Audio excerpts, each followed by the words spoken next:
10ஆம் வகுப்பு ஏட்டியில் 2வது அலகை பார்த்த வண்ணம் உள்ளோம்.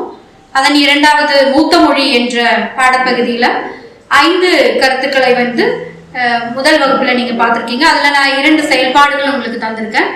அந்த செயல்பாடுகளை நீங்கள் செய்தீர்கள் என எண்ணுகிறேன்.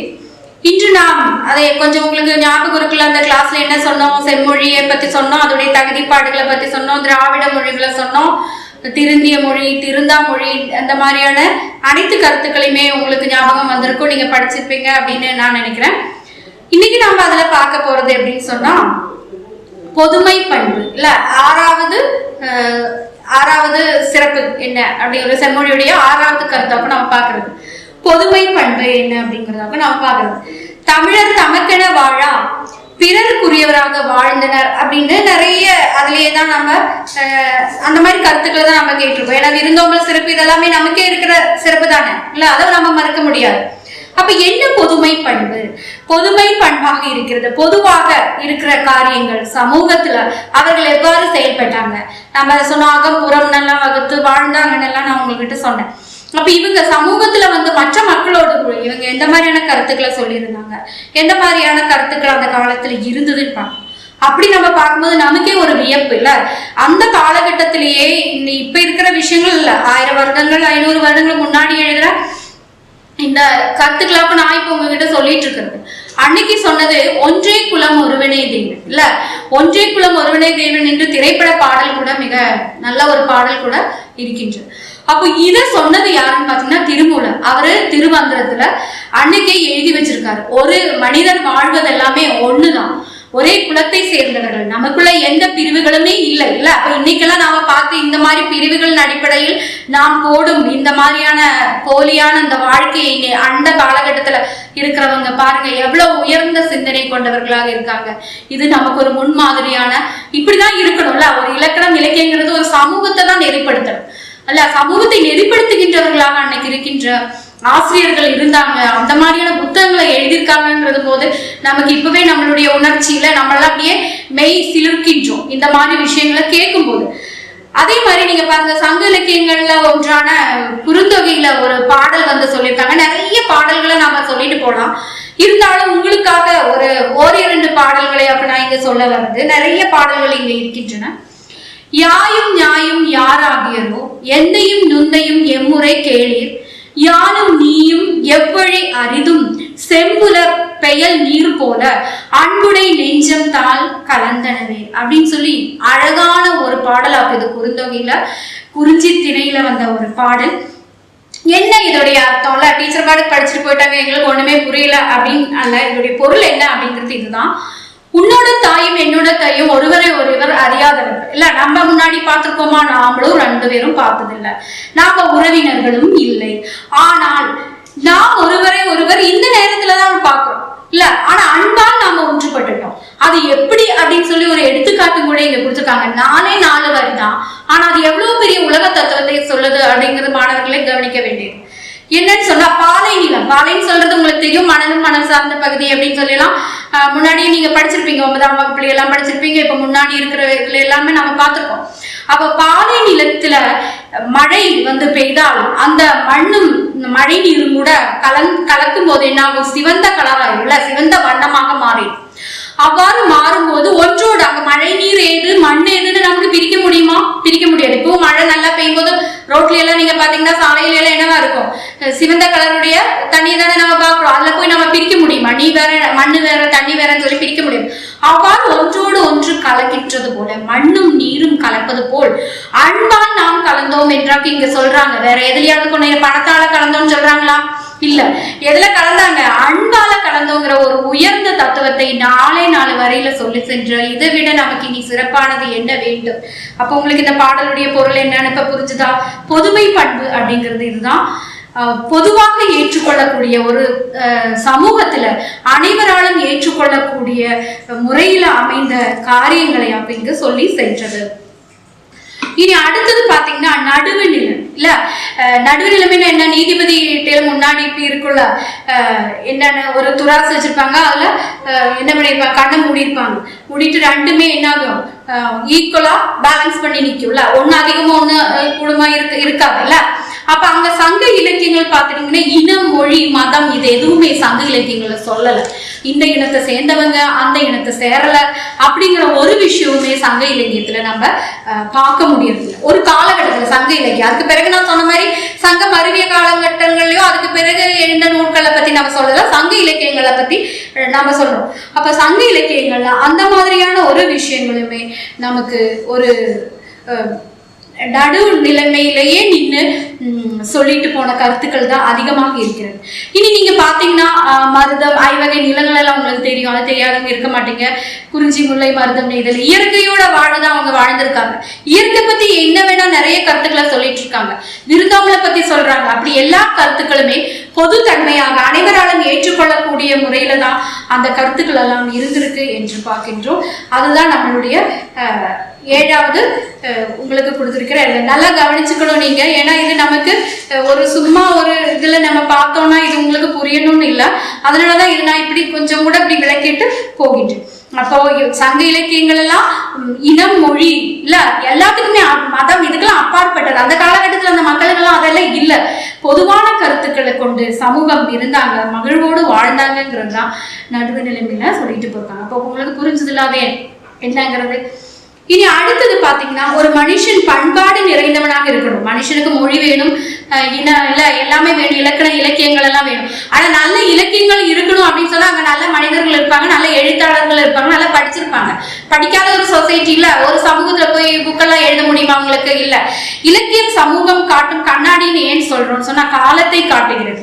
இன்னைக்கு இருக்கிற எழுத்தாளர்கள் எழுதுற புக்கெல்லாம் தான் ஒரு 10-20 வருஷம் முடிஞ்சோ இல்ல ஒரு 50 வருஷம் முடிஞ்ச ஒரு ஆளை எடுத்து படிக்கும் போது நம்ம சொசைட்டில இன்னைக்கு சமூகத்துல நம்ம என்னெல்லாம் செஞ்சுட்டு இருக்கோம், எப்படி எல்லாம் பழகணும், அதெல்லாம் தான் அதை பத்தி எல்லாம் தான் அவங்க எழுதியிருப்பாங்க. அதுதான் இலக்கியம்ங்கிறது ஒரு சமூகத்தை என்ன பண்றது காட்டுகிறது. அதை படிக்கும் போது அந்த சமூகம் முன்னாடி வரும். இப்ப நமக்கு சங்க காலத்தை பத்தி எல்லாம் நான் இப்ப உங்ககிட்ட சொல்லிட்டு இருக்கிறதும் எல்லா காரியங்களும் எப்படி நமக்கு தெரியுது அப்படின்னு சொல்றது அவங்க சொல்லி வச்சுட்டு போன இலக்கியங்களையும் புத்தகங்களையும் நம்ம படிக்கிறது தான் நமக்கு அவங்களுடைய வாழ்க்கை வரலாற்றை பத்தி தெரிகிறது. அப்படி அடுத்தது நீங்க பாருங்க, அடுத்த பாயிண்ட் உங்களுடைய 8வது கருத்து என்னன்னா பண்பாடு, கலை, பட்டறிவு, வெளிப்பாடு. அப்ப சங்க சரி இதெல்லாமே கற்பனையா இருக்கும் அப்படி அது அல்ல, உண்மையான விஷயங்களாக அவங்க எழுதியிருக்காங்க. வெறும் கற்பனை படைப்புகள் அல்ல, அவை மனித பட்டறிவின் முழு வெளிப்பாடு. அன்னைக்கு இருந்த மக்களுடைய அறிவு நிலைமையை வெளிப்படுத்துகின்ற ஒன்றாக இருக்கின்றது என்று பார்க்கணும். அதுல அவங்க என்ன பகுத்துண்டு பல்லுயிர் ஓம்புதல் மிக உயர்ந்த ஒரு தத்துவம் இல்ல. பகுத்துண்டு பல்லுயிர் ஓம்புதல்ங்கிறது மிக உயர்வான ஒரு தத்துவம். நம்ம இன்னைக்கு ஒரு ஆள் இருந்தாலும் கூட வீட்டுல வந்தா தண்ணி கூட கொடுக்கறதுக்கு யோசிக்கிற எத்தனையோ ஆளுங்க இருக்காங்க. ஒரு டீ கொடுக்கணுமே போகலையா அப்படின்னு சொல்லி நம்ம கிளம்புறதுக்கு ஆகலையா அப்படின்னு கேட்கறவங்க கூட இருக்காங்க. ஆனா நம்ம அப்படி இல்லை, ஏன்னா நமக்கு விருந்தோம்பல் சிறப்புங்கிறது நம்ம கூடயே இருக்கிறது ஒன்று இல்லை. இப்ப நமக்கு பகுத்துண்டு நமக்கு கிடைக்கும் உணவுகளை எல்லாருக்குமே கிடைக்கணுங்கிற ஒரு தத்துவத்தை இங்க சொல்லியிருக்காங்க. நிறைய கருத்துக்கள், ஒரு மரம் கூட இருந்தா அந்த மரத்துல இருக்கிற விளையிற பழம் எவ்வாறு என்ன பண்ணலாம், அங்க இருக்கிற பறவைகள், விலங்கினங்கள் மனிதர்களுக்கு பயன்படுகின்றதோ அது போன்றுதான் ஒரு செல்வம் உடையவன் அந்த காலத்துல இருந்தாங்கிற நிறைய கருத்துக்களை நம்ம பார்க்கிறோம் இல்ல. அதே பாத்தீங்கன்னா ஔவையாருடைய நெல்லிக்கனி அதெல்லாமே உங்களுக்கு நல்லா தெரியும்ல. உயிரை காப்பாற்றுகின்ற அந்த நெல்லியை கூட ஔவையாருக்கு கொடுத்து தமிழ் வளர வேண்டும் என்று சொன்ன மன்னர்கள் தமிழ்நாட்டில் இருக்காங்க என்று பார்க்கிறோம். யான் பெற்ற இன்பம் பெருக இவையகம். நான் மாத்திரம் இப்பெல்லாம் நாம நினைக்கிறது என்ன, பக்கத்து வீட்டுக்காரங்க கூட நல்லா கூடாது, நாம தான் நல்லா நினைக்கிற காலம் ஆயிடுச்சு. ஆனா அன்னைக்கு இருந்தவங்க என்ன நினைச்சாங்க, யான் பெற்ற எனக்கு என்னெல்லாம் இந்த எனக்கு கிடைக்கின்ற மகிழ்ச்சி சந்தோஷம் எல்லாம் யாருக்கு கிடைக்க வேண்டும், இந்த உலகத்திற்கு கிடைக்க வேண்டும் என்று எண்ணியவர்கள் இருக்கின்றாங்க. பிறர் மனை நோக்காததுல பிறருடைய மனைவியை பார்க்காமல் இருப்பது, அது மாதிரி முதலிய பண்பாடை நிறைய சொல்லிட்டு போனா நமக்கு நிறைய விஷயங்கள் இருக்கு. அப்போ அந்த மாதிரி நிறைய கருத்துக்களை சொல்லிட்டு போன நிறைய புத்தகங்கள் இருக்கின்றது என்று பார்க்கிறோம். இதுல நான் உங்களுக்கு இப்போ ஒன்னு எடுத்துக்கொண்டு சொல்றதுன்னு சொல்லி பாத்தீங்கன்னா அடுத்தது நம்ம பார்க்க போறது உங்களுக்கு நம்ம என்ன சொல்லிட்டு போறோம், நம்ம உயர்ந்த சிந்தனை இல்ல, சங்ககால மக்களுடைய உயர்ந்த சிந்தனைகள் என்ன அப்படிங்கிறது அந்த வரிசையில நம்ம நிறைய காரியங்கள் பொதுமை பண்புகள் எல்லாம் பார்த்துட்டு போனோம். இனி எவ்வாறு நிறைய உயர்ந்த சிந்தனைகள் இருக்கு, நிறைய சொல்லிட்டே போலாம். நமக்கு சொல்ல கடல் மாதிரியாக இது நான் முதலே உங்ககிட்ட சொன்னேன், ரொம்ப கடல் மாதிரியாக நம்ம நூல்கள்ல அப்படியே இருக்கின்றது. அதுல நம்ம நீங்க அதிகமா கேள்விப்பட்டிருக்கிற ஒரு பாடல் அப்ப நான் உங்ககிட்ட சொல்றது உங்க புக்லயே இருக்கு பாருங்க. யாதும் ஊரே யாவரும் கேளி இருக்கா, இது நம்ம கேள்விப்பட்டிருக்கோம். அப்படின்னு நிறைய இதே திரைப்பட பாடல்கள் கூட இந்த 2 வார்த்தைகள் இருக்கும். நிறைய கேள்விப்பட்டிருக்கோம். எங்கெங்க பிளெக்ஸ் போர்டெல்லாம் வைக்கும் போது இந்த மாதிரி எல்லாம் இருந்திருக்கு. நம்ம அதை கவனிக்கல. ஆனா இனி நீங்க கவனிக்கணும். பஸ்ல ஏறும்போது அங்கங்க திருக்குறள் எல்லாம் எழுதி வச்சிருப்பாங்க. அதெல்லாம் நீங்க படிக்கிறீங்களா? தமிழ்நாடு பஸ்ல எல்லாம் போகும்போது டிராவல் பண்ணும்போது திருக்குறள் எல்லாம் எழுதியிருப்பாங்க. எல்லா குறளுமே இருக்கிட்டு. அப்ப இதெல்லாமே நம்ம பார்க்கணும். ஒரு பயணம் செய்யும் போது இந்த மாதிரி என்னெல்லாம் விஷயங்கள் கிடைக்குதுங்கிறது தான் சமூகத்துல இருந்து அது நமக்கு ஒரு இன்ஸ்பிரேஷன் ஆகும்ல. அப்ப இங்க நான் உங்களுக்கு சொன்ன போது புறநானூறு, நம்ம குறுந்தொகையில ஒரு பாடலை பார்த்தோம், சங்க இலக்கியங்கள்ல 8 தொகையில. அதே மாதிரி 8 தொகை நூல்கள் என்னென்னலாம் ஞாபகம் இருக்குல்ல? 8ஆம் கிளாஸ் இருந்தே நீங்க படிச்சுட்டு வந்திருப்பீங்க. 10ஆம் கிளாஸ்லயும் உங்களுக்கு நிறைய பாடல்கள் அந்த சங்க இலக்கியத்துல இருந்து முதல் அழகுல இருக்கு, அதை படிச்சிருக்கீங்க. இப்ப நம்ம அதுல 8 தொகையில புறநானூரை பத்தி, புறநானூர்ல இருக்கிற ஒரு பாடலாக உங்களுக்கு நான் சொல்றேன். இந்த ரொம்ப என்ன சொல்றான், விழிப்புணர்வு நம்மை ஏற்படுத்துகின்ற ஒரு வரி அப்படிங்கிறது தான் யாதும் ஊரே யாவரும் கேளு. தீதும் நன்றும் பிறர் தர வாரா, நோதலும் தனிதலும் அவற்றோர் அன்ன, சாதலும் புதுவது அன்றே, வாழ்தல் இனிதன மகிழ்கன்று என்று சொல்றது யாரு சொன்னது? கணியன் பூங்குன்றனார் அப்படின்னு சொல்ற ஒரு புலவராகும். ரொம்ப அழகான இந்த வரிகளை சொல்லிட்டு போயிருக்காங்கல்ல. இதெல்லாம் இப்ப எழுத நூலல்ல. சங்க காலங்கிறது என்ன, எவ்வளவோ வருஷம், 1500 2000 வருஷம் எல்லாம் நான் இப்ப உங்ககிட்ட அந்த வருஷத்தையெல்லாம் சொல்லிட்டு போயிருக்கேன். அப்ப அந்த காலகட்டத்துல இருக்கிற இந்த வரிகள் அதுதான் எனக்கு ரொம்ப வியப்படைக்குது. உங்களுக்கு எடுக்கிறது கூடவே இதெல்லாமே எனக்கு ஒரு வியப்பு. நமக்கு எவ்வளவு படிச்சாலும் நமக்கு இனியும் படிக்கணும் அப்படிங்கிற தோணுகின்ற மாதிரியான கருத்துக்களாகவே இருக்கு. இதுல என்ன அர்த்தம் இந்த பாட்டுக்கு நான் சொல்றத, யாதும் ஊரே யாவரும் கேளு. எல்லா ஊரும் நம்ம ஊரு தான். இன்னைக்கு நம்ம என்ன சொல்றோம், நம்ம ஊர்ல யாராவது இருக்க வந்துட்டாங்களோ, நம்ம வீட்டு பக்கத்துல இருந்து வேற்று இந்தியாவுக்குள்ள இருக்கிற வேற ஒரு ஆள் கூட வந்தா, அவனும் இந்த ஊர் இல்லப்பா, அவன் வேற ஊர்ல வாழ்றேன் அப்படிதானே நம்ம சொல்றோம் சமூகத்துல. இல்ல, ஒரு மாநிலத்துக்குள்ள இருக்கிறவங்களே என்ன பண்றோம், வேற இடத்துல இருந்து வந்தவங்களை வேற மாதிரி, அவன்லாம் இங்க இல்ல, அவனுடைய பூர்வீகர்கள் இங்க இல்லைன்னு சொல்லி நாம அவன் இன்னைக்கு இங்க வந்திருக்கான் அப்படின்னு சொல்லி நம்ம என்ன பண்றோம், அப்படியெல்லாம் நம்ம வேறு நிலையில பாக்குற ஒரு நிலைமையிலயோக நம்ம இருக்கோம். அப்போ அந்த புலவர் சொல்லி போடுற அந்த வரிகள் எவ்வளவு உயர்ந்ததுன்னு நீங்க பாருங்க. எல்லா ஊரும் நம்ம ஊர் தான், எல்லா மக்களுமே நம்ம உறவினர்கள் தான் என்று சொல்லியிருக்காங்க. மனிதர் எங்கு போய் வேணாலும் வாழலாம். இந்த உலகத்துல எங்க வேணா வாழறதுக்கு யாருக்கு உரிமை இருக்கிறது? கடவுளால் படைக்கப்பட்ட இந்த உலகத்துல வாழறதுக்கு யாருக்கு உரிமை இருக்கு? நமக்கு எல்லாருக்குமே உரிமை இருக்கு அப்படின்னு சொல்ற ஒரு கருத்தையோக்கு இவங்க சொல்லிட்டு போயிருக்காங்க. எல்லா ஊரும் நம்ம ஊர் தான், எல்லா மக்களுமே நம்ம ஊர் தான். இனி நன்மையும் தீமையும் மற்றவர்கள் நமக்கு தருவதல்ல, அது தானாக என்ன பண்ணுது, அடுத்தவரால் அது வர்றதில்லை. இப்ப நாம நினைச்சிட்டோம் என்னன்னு, அவன் எனக்கு நல்லதே செய்யல, இல்லைன்னா அவனால எனக்கு தீமை ஏற்பட்டது அப்படின்னு சொல்றது அவங்க தர்றதல்ல. யாரு இந்த சூழ்நிலையில நாம செய்கின்ற செயல்கள் இல்ல, நம்மளால அந்த தள்ளப்படுகின்ற நாம் செய்கின்ற செயல்கள் அந்த சூழ்நிலைக்கு ஏற்றவாறு அமையும் பொழுதுதான் அது நன்மையும் தீமையுமாக மாறுகின்றது. அது மற்றவர்கள் தருவதல்ல என்று மற்றவங்க கூட பழிக்கலாம் இல்ல. மற்றவங்களால நமக்கு ஒரு தீய செயல் வருதென்றால் அதற்கு உடனடியாக இருப்பது யாராக தான் இருப்போம், நம்மளாக தான் இருப்போம் என்றுதான் இவங்க ஒரு கருத்தை சொல்லியிருக்காங்க. அடுத்தவர்களால் நன்மையும் தீமையும் வருவதில்லை. துன்பமும் மருந்தல்ல, ஆறுதலும் மற்றவர் தல்ல. நம்ம நிறைய துன்பப்படுறோம், ரொம்ப சங்கடப்படுறோம். அப்ப நம்ம இந்த துன்பத்தையும் சங்கடத்தையும் நம்ம என்ன பண்றோம், நண்பர்கள் உறவினர்கள் அப்படின்னு எல்லாம் சொல்றோம். அந்த மருந்தாக இருப்பது ஆறுதல் என்று எதிர்பார்க்கிறீங்களா? அதுவும் மற்றவர் தருவதல்ல. நம்ம மனதுக்காற்ற மருந்து நாம தான் அப்படிங்கிற ஒரு தத்துவத்தை கூட, நாம் துன்பம் வருவதற்கு என்ன காரணம், அந்த துன்பத்தை குழந்தையாக இருப்பது யார் தான், அந்த துன்பத்தை ஏற்றுக்கொள்வதற்கு அல்லனா அந்த மாதிரி ஒண்ணு வரதுக்கு காரணமான விஷயங்களை நம்ம செய்கின்ற போதுதான் நம்ம வாழ்க்கையில துன்பம் ஏற்படுகிறதுங்கிற மாதிரியான யாரையுமே பழிக்காம இருக்கிற கருத்துக்களாக இவர் சொல்லிட்டு போறது. சாதல் பிறத்தல் போல அப்படின்னு சொல்றது. சாதல் அப்படிங்கிறது, சாவுக்கு ஏன் நீ கவலைப்படுகின்றார்? எங்கு இந்த மாதிரி விஷயங்கள் எல்லாம் வருது, நன்மை தீமை அப்புறம் இன்பம் துன்பம் இது எல்லாமே வர்றது சாவும் பிறப்பும் மாதிரிதான் அப்படின்னு சொல்றது. அப்போ பிறந்தால் ஒரு நாள் நிச்சயமாக என்ன இருக்கும், சாவு இருக்கும்ல. அப்ப அந்த மாதிரி பிறக்கும் பொழுது ஒரு மனிதனோட கூடையே இருக்கிறது என்னதான், மரணம் தான் என்று அது எல்லாமே நமக்கு தெரியும். ஒவ்வொரு தூங்கி எந்திரிக்கும் போது ஒரு ஜென்மமாக நமக்கு கிடைக்காது, தூக்கத்திலேயே நம்ம பொறுத்தோன்னு வைங்க. அப்போ அந்த மாதிரி சாதலும் பிறத்தல் போல இன்பம் எல்லாம் மகிழ்ச்சி இல்ல. அப்ப இன்பம் அப்படிங்கறது என்ன? நம்ம ஐயோ இன்பம் வரும்போதெல்லாம் ஐயோ இதுதான் மகிழ்ச்சி மகிழ்ச்சின்னு சொல்லிட்டு இல்ல. ரெண்டுமே சாவுக்கும் பிறப்புக்கும் இருக்கிற வித்தியாசம் மாதிரிதான் வாழ்க்கையில நமக்கு வர்ற எல்லா இன்பமும் துன்பமும் உறவும் எல்லாம் என்று ஒரு உயர்ந்த சிந்தனையை சொல்லி போன புறநானூற்று வரிகளாக நான் உங்களுக்கு சொல்றது கணியன் பூங்குன்றனார் சொன்ன மிக அழகான ஒரு வரிகளாக இது. இதை விட இனி உங்களுக்கு நான் என்ன சொல்றது இல்ல, எல்லாமே நிறைந்த ஒரு வரிகளாக இங்க இருக்கின்றது. அடுத்து நீங்க பாக்குறீங்கன்னா திருக்குறள் நிறைய குறள்கள் இருக்கிறது. நமக்கு எல்லா குறள்களுமே இங்க சொல்ல முடியல. இருந்தாலும் அதுல ரொம்ப முக்கியமான ஒரு குறளா கூட உங்ககிட்ட சொல்றது, பிறப்புக்கும் எல்லா உயிருக்கும் சிறப்போவா செய்தொள் வேற்றுமையான் என்று திருவள்ளுவர் சிறந்த ஒரு கருத்தை சொல்லியிருக்காங்க. பிறப்பினால் அனைவரும் ஒண்ணுதான். பிறக்கும் போது எல்லாருமே மனிதனாக தான் பிறக்கின்றார். பிறப்பில் வேறுபாடே இல்லை என்பது உலகிற்கு உணர்த்தியது இந்த குறள் அப்படின்னு சொல்றோம். அப்ப இரண்டுமே நான் உங்களுக்கு சொல்லிட்டு ஒரு ஒப்பீடுக்கு கூட இங்க சான்ஸ் இருக்குல்ல. நமக்கு இந்த மாதிரி கருத்துக்கள் ஒன்றா வரும்போது 10ஆம் கிளாஸ் 10ஆம் வகுப்பு மாணவர்களாக நீங்க ஒப்பீடு செய்யலாம். இல்ல நிச்சயமா இந்த மாதிரியான ஒப்பீடுவதற்கு நல்ல நிறைய கருத்துக்களாக நமக்கு இங்க வருகின்றது.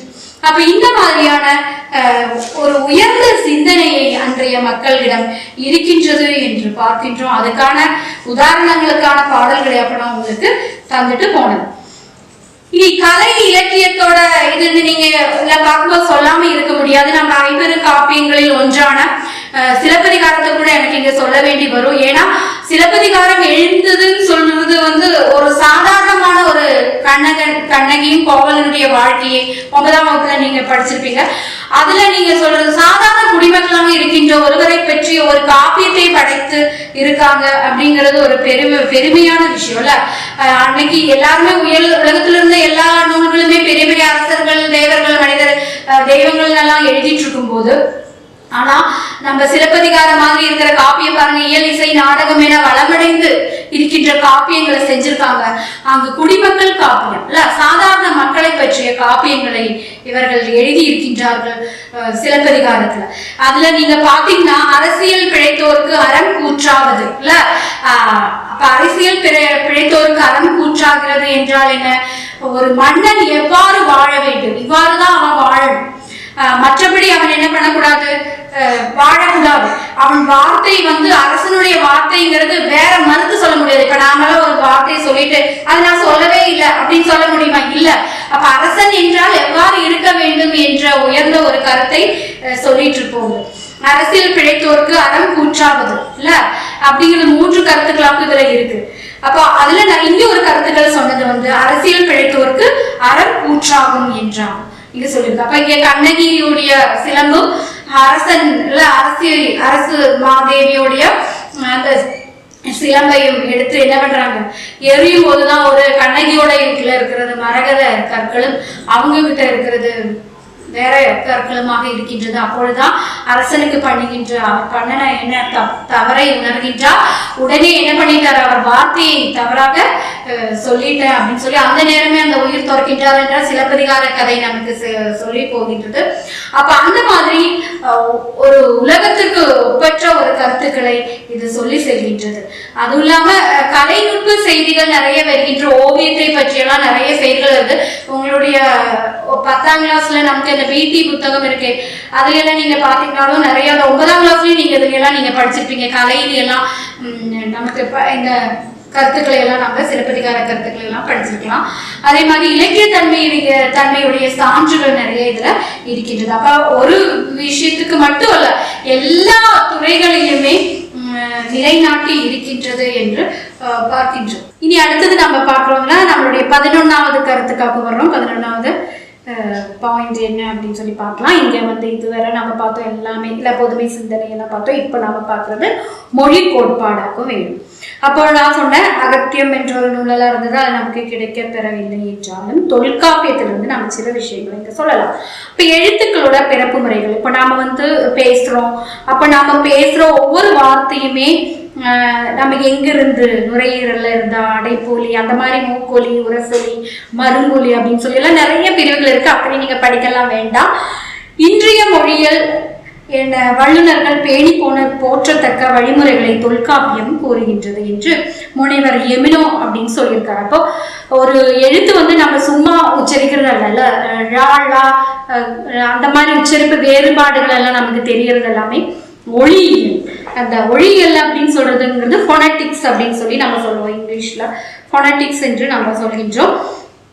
இங்க நீங்க பாத்தீங்கன்னா இதுல ஒரு மொழி வந்து தனியா நிக்கிறதுக்கு 33 ஒலிகள் இருந்தா போதும் இல்ல. ஒரு மொழியை வந்து உச்சரிப்பதற்கோ எழுதுவதற்கோ பயன்படுத்துவதற்கு நமக்கு இருப்பது என்னன்னா 33 ஒலிகள் இருந்தா போதும். ஆனா நம்ம தமிழ் மொழியை கொண்டுள்ள ஒலிகள் அப்படிங்கிறது 500 ஒலிகளை கொண்டுள்ளது என்று பார்க்கணும். இதுல உயிரொலிகள் அப்படிங்கறதெல்லாம் தெரியும். மெய்யெழுத்து, இடையின, வல்லின, மெல்லின எல்லாம் தெரியும், எல்லாம் படிச்சிருப்பீங்க. உயிரெழுத்தால் அட்லீஸ்ட் ஞாபகம் இருக்குல்ல. ஆள் இருந்து அவ்வரை இருக்கிற உயிரெழுத்துக்கள் எல்லாம் உங்களுக்கு தெரியும். அப்போ இனி அதுலயே நீங்க பாத்தீங்கன்னா மூக்கொலி, மறுமொழி, மூக்குல இருந்து வெளிப்படுறது, நுரையீரல இருந்து வெளிப்படுறது, இந்த மாதிரியான நிறைய பிரிவுகள் இருக்கு இல்ல. அப்ப நீங்க கொஞ்சம் உயர்ந்த வகுப்புல போகும்போது ஒரு லாங்குவேஜ், இப்ப இங்கிலீஷோ தமிழோ அந்த மாதிரியான சிறப்பா எடுத்து நீங்க படிக்கும்போது உங்களுக்கு ஒரு இது கிடைக்கும், ஒரு டிரா கிடைக்கும். நம்மளுடைய எழுத்து பிறப்பிடங்கள் அப்படின்னு சொல்லி ஒரு இதை நாம பார்ப்போம், மனிதனுடைய உறுப்புல இருந்து வெளிப்படுற மாதிரி. அப்ப இது அறிவியல் தன்மை தான். இந்த எழுத்து பிறப்புறதுங்கிறது நம்மளுடைய ஒவ்வொரு அணுக்கள் இல்ல உறுப்புகளும் செயல்பட வேண்டும், அப்பொழுதுதான் எழுத்துக்கள் பிறக்கின்றது என்று பார்க்கின்றோம். அப்ப இங்க நான் சொன்ன மாதிரி 33 எழுத்துக்கள் போதும், ஆனால் நம்ம தமிழ் மொழிக்கு 500 ஒலிகள் இருக்கின்றது என்று பார்க்கின்றோம். இனி அது மட்டும் நம்ம சொல்லிட்டு போனா பத்தாது, காலத்தை வென்று நிற்க வேண்டும். ஒரு மொழின்னு நான் முதலே சொன்னேன், காலத்துக்கூடே போயிட்டு இருக்கணும் இல்ல. அப்ப நம்ம அந்த இருந்து இப்ப கணினியுடைய உலகத்துக்கு நம்ம வந்துட்டோம். எதுக்கு வந்துட்டோம்? கம்ப்யூட்டர் வேர்ல்டுக்கு வந்துட்டோம். அப்ப கணினி அப்படின்னு சொல்லி கம்ப்யூட்டருடைய என்ன கணினி, அந்த மாதிரி நம்ம நிறைய கலை சொற்களை அனுதினம் கண்டுபிடிச்சிட்டு இருக்கோம். அப்ப இன்னைக்கு இருக்கிற அந்த மாதிரி தட்டச்சு செய்வதற்கு என்ன டைப்பிங் இல்ல. அப்ப அந்த மாதிரி தமிழ் எழுத்துக்களை வந்து நம்ம கணினி முறையிலேயே தட்டச்சு செய்யலாம் இல்ல, நம்ம டைப் பண்றோம், அந்த மாதிரியான எல்லா காரியங்களுமே நமக்கு. அப்போ பழையன கழிதலும் புகுதலும் கால வழுவல்ல. பழையது கொஞ்சம் நம்ம மாத்தி அதுக்கு இடத்துல அது மொத்தம் மாத்தணும்னால அதுல நின்று நம்ம எவ்வாறு புதிய சொற்களை நாம் உருவாக்க வேண்டும். அப்ப கணினி பயன்பாட்டிற்கு இது ஏற்றதாக அமைகின்றது. அதுதான் தினம் அனுதினம் நிறைய கலை சொற்கள் கேட்டுட்டு இருக்கோம் இல்ல. இணையம், அந்த மாதிரி பதிவிறக்கம், டவுன்லோடு இல்ல, பதிவிறக்கம், அந்த மாதிரி நிறைய வார்த்தைகளை நம்ம சொல்லிட்டே போலாம். இப்ப இந்த மாதிரியான அனைத்துமே கொண்டதாக ஒரு மொழி இருக்கின்றது. அப்ப அந்த மொழிகளுக்கு அதுதான் இங்க காலத்தை வென்று இருக்கின்றது, அதுதான் செம்மொழி என்றெல்லாம் நம்ம இங்க சொல்லலாம். இது இப்ப நம்ம பார்த்தது எல்லாமே உங்களுக்கு செம்மொழியாக தமிழ் மாறுவதற்கான காரணங்கள். அதுல இருந்து எந்தனால நம்ம ஒரு செம்மொழி, ஒரு தமிழ்நல்ல நாம சொன்ன இந்த 6 திராவிட குடும்பத்தோட மொழிகள் எல்லாம் நான் சொன்னேன். அப்ப அந்த மொழிகளுக்கு அந்த தன்மைகள் இருந்தால்தான் அந்த செம்மொழி என்று நம்ம சொல்ல முடியும். அப்ப இந்த கருத்துக்களை அப்ப நான் உங்களுக்கு இத்தனை நேரமா உங்களுக்கு சொல்லிட்டு வந்தேன். உங்களுக்கு இது தெளிவாக புரிந்திருக்கும் என்று நினைக்கிறேன். இருந்தாலும் ஓரிரு முறை நீங்கள் இதை படிக்கலாம். இப்ப நான் முதல்ல நம்ம எடுத்தப்ப நான் உங்களுக்கு 2 என்ன சொல்ல ஹோம்ஒர்க் எல்லாம் தந்திருந்தேன்ல, செயல்பாடுகளை நீங்க செஞ்சீங்க. அதில் நம்ம செம்முடைய தகுதிப்பாடுகளை பட்டியலிட்டு இருக்கீங்க, வரலாற்று தொன்மையை பார்த்தீங்க. இனி தமிழ் மொழியினை வளர்ப்பதற்கான உங்க புத்தகத்திலே பாருங்க, வளர்ப்பதற்கான வழிமுறைகளை கலந்துரையாடி நீங்க என்ன பண்ணலாம், குறிப்பாக தயார் செய்யலாம் இல்ல. இனி அடுத்தது நம்ம சொல்லாம இருக்க முடியாது, நான் உங்களுக்கு தரது சங்க இலக்கியங்களில் வெளிப்படும் பொதுமை பண்பை எழுதுங்க. இப்ப நான் நிறைய பொதுவான கருத்துக்களை சொல்லிட்டு போனேன். எவ்வளோ அறிஞர்கள் எவ்வளோ நல்ல நல்ல கருத்துக்களை அப்ப நமக்கு சொல்லிட்டு போனாங்க. அவங்க பாடல் பொருள் எல்லாமே நம்ம பார்த்தோம். அப்ப சங்க இலக்கியங்கள்ல இருக்கிற பொதுமை பண்புகளை நீங்க எழுதணும். அதே மாதிரி தமிழ் மொழியில வழங்கும் இலக்கண சிறப்புகளை என்ன பண்ணுங்க, நீங்க குறிப்பாக எழுதுங்க. இந்த எழுதியிருக்கீங்களா மாணவர்களே? ஒண்ணு கூட சொல்றேன், சங்க இலக்கியங்களில் வெளிப்படும் பொதுமை பண்புகளை எழுதுக. தமிழ் மொழியில் வழங்கும் இலக்கண சிறப்புகளை குறிப்பாக எழுதுங்க. இதுதான் உங்களுக்கு நான் இதுல தருகின்றது. அப்புறம் புக் பேக்ல இருக்கிற செயல்பாடுங்கிறது நாம பார்த்திருக்கோம். அதையும் கூட நீங்க என்ன பண்ணுங்க, இதுல இதே ஒரு கட்டுரை வேணா கொடுத்திருக்காங்க, செம்மொழியும் தகுதியும் செந்தமிழும் என்ற ஒரு கட்டுரை கொடுத்திருக்காங்க. உங்களுக்கு அந்த கட்டுரை எழுதுவதற்கு மிக கடினமாக இருந்தால் உங்களுக்கு எடுக்கும் தமிழ் ஆசிரியரை நீங்கள் அணுக வேண்டும். நிச்சயமாக நான் தந்த செயல்பாடுகளை நீங்கள் செய்வீர்கள் என்று எதிர்பார்க்கிறேன். நன்றி, வணக்கம்.